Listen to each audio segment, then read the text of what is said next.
Ladies and gentlemen, it is that time of the year. We are less than 3 weeks away from Black Ops Cold War releasing, and the full achievement / trophy list for the game has leaked online, which gives us a huge look into the game that we have not heard of before, including the Easter egg achievement, the new wonder weapon's name, more information on the perk system. It is crazy, but it can't be discussed about without mentioning that, of course, this video is going to have some minor spoilers. So if you don't want to know anything, then this probably isn't the video for you. So if so, click off the video now. However, if you do want to know about all this, welcome along. I'm so excited to talk about this stuff, and I know you guys are excited to hear it. So feel free to support the video by leaving a like, and 62% of you watching my videos aren't subscribed. So if that's one of you, go ahead and click that button down below. Now, I literally just uploaded a video before this one talking about a new system coming to the game that's going to affect Juggernog. So be sure to check that video out once you finish watching this one. It's the first link in the description. But let's talk about Cold War Zombies, ladies and gentlemen. I'm so excited for this. So we're going in with the first achievement, which is all tied around the Pack-a-Punch machine and how it's going to work. So the Pack-a-Punch machine is not something that we are going to come across in Die Maschine. We actually have to build it. More specifically, we have to forge the Pack-a-Punch machine, and this achievement is called Heavy Metal. In Die Maschine, forge the Pack-a-Punch machine. Now, this is really fitting as the original inventor of the Pack-a-Punch machine was a blacksmith called Jebediah Brown. Obviously, he forged the Pack-a-Punch machine together with all the parts, and although we can definitely see in this image that it's a Frankenstein version of the Pack-a-Punch because the middle piece is gone now, it looks like the weapon goes into like this very strange ethereal energy that upgrades it. It looks like the classic Pack-a-Punch, which I'm very, very excited about. Now, I don't know about you, but ever since seeing that trailer and seeing that incredible wonder weapon, I've wanted to know what its name is, and we finally know it with the next achievement, which is called Carp DIEM. In Die Maschine 3, the Lost Decompressive Isotopic Estrangement Machine. Yeah, that is the name of the new wonder weapon in Die Maschine, the Decompressive Isotopic Estrangement Machine, or DIEM for short. This sounds very much like the Frostodyne Aeronautics Model 23 from Transit, but obviously nowhere near as tragic. But the icon for it is very interesting, and the description is to free it, which, if you see the imagery, you can see that it's chained together by a red chain, which to me sounds like this weapon can be found around the Die Maschine map. But in order for us to actually gain access to it before getting it in the box, we actually have to free it somehow by unshackling these chains. And this could be through like a mini side quest that we as the players are going to have to work out how to get, and we can get this thing for free to use in our zombies games. And I think the backstory is really interesting as to how this thing ended up being chained up and why we have to free it in the first place. We've never had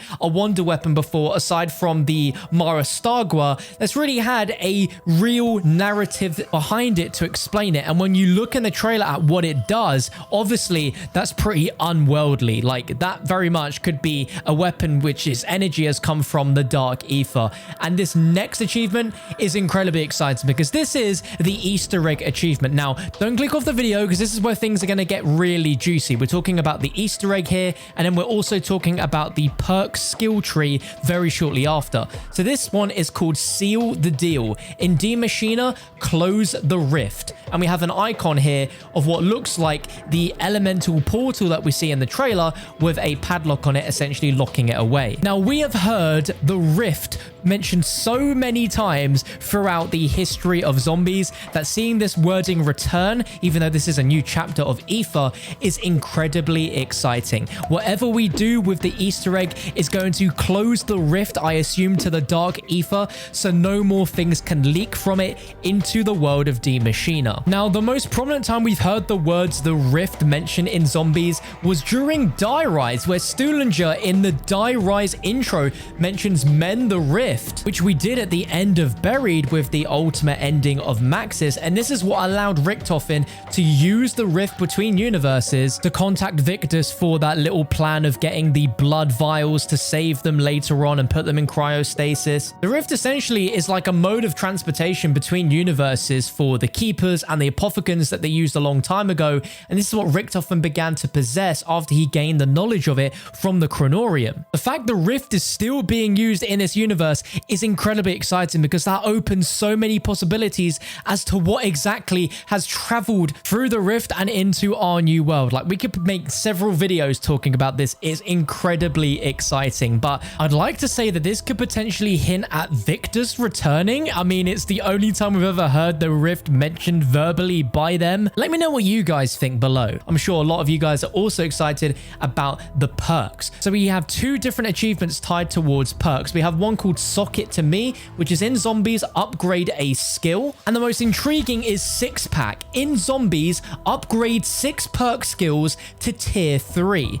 Now, this is music to my ears because this is a progression tree that has never been seen before in zombies, but it's going to impact the longevity and the overall drive to keep playing zombies for more reasons than just surviving high rounds, but to actually go through this skill tree and upgrading all these perks to tier 3. We've had no idea until now how this upgradable perk system will work, but it sounds like every perk in the game will have its own tier system where every time we go up a tier, we can unlock a new skill tied to that perk. For instance, tier 1 of Juggernog could be that you could unlock an extra hit that you didn't have before. Or similarly, it could unlock another function like your health will regenerate 50% faster than normal. And they could have this in a Borderlands style experience where as you level up and upgrade these tiers, you'll unlock different trees where you can use these points on specific skills within that one tree. So my configuration of a tier 3 Juggernog perk setup could be completely different to what you might pick. But we now know for absolute sure that each perk is going to have 3 tier upgrades, which is so exciting and adds so much more depth to the perks that we know and love. When it comes to the other achievements, we have Nightmare at 20 feet. In D Machina, kill 100 enemies without leaving the top of the crashed plane wing, which is an iconic shot that we see in the trailer, which is pretty awesome. Then there's another one, Entomophobia. In D Machina, stay in the yard for 15 rounds. Now, when you look up the definition of entomophobia, that is the fear of doors. And the icon for it shows a door that's slightly ajar with a zombie's blood smeared on it. If I had to guess, I would assume that this could be the OG room in Totem, the spawn room, and you can't leave it for 15 rounds. It's just whatever the game deems as the yard. There's something specific about doing 15 rounds only there,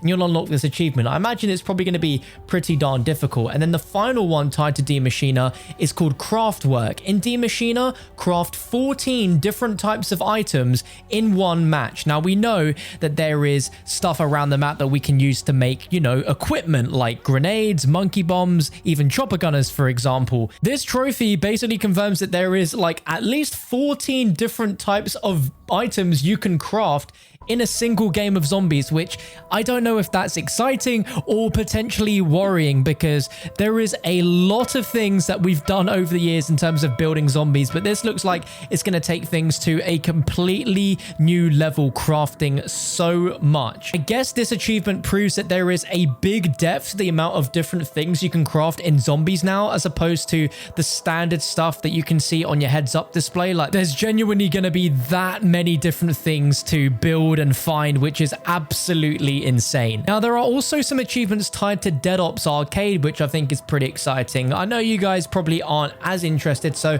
I'll briefly skim over them. The first is Fowl 5-piece. Get a chain of 5 chickens strung together in Dead Ops Arcade. Then there's another called Survive the Wild, escaped from the deep dark wild.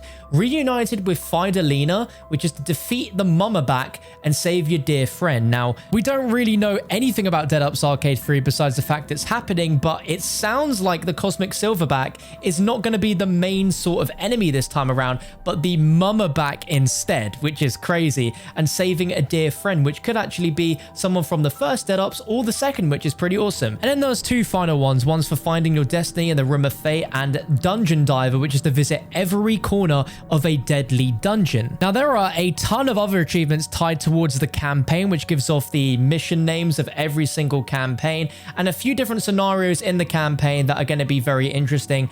I won't go over those, but you can check the full list down below in this video's description. And of course, when the game comes out, I'll be going through giving you guys pretty much a solid guide on how to unlock any of the cool trophies in this game. And with these leaking, it pretty much confirms that the game is pretty much done at this point, which is really, really exciting stuff. Let me know all your thoughts, ladies and gentlemen. I will be following this up with more videos theorizing on these trophies in the coming days and weeks. So be sure to subscribe. If you like this video, please drop a like rating. Check out my previous video on your screen right now, and I'll catch you for another one soon.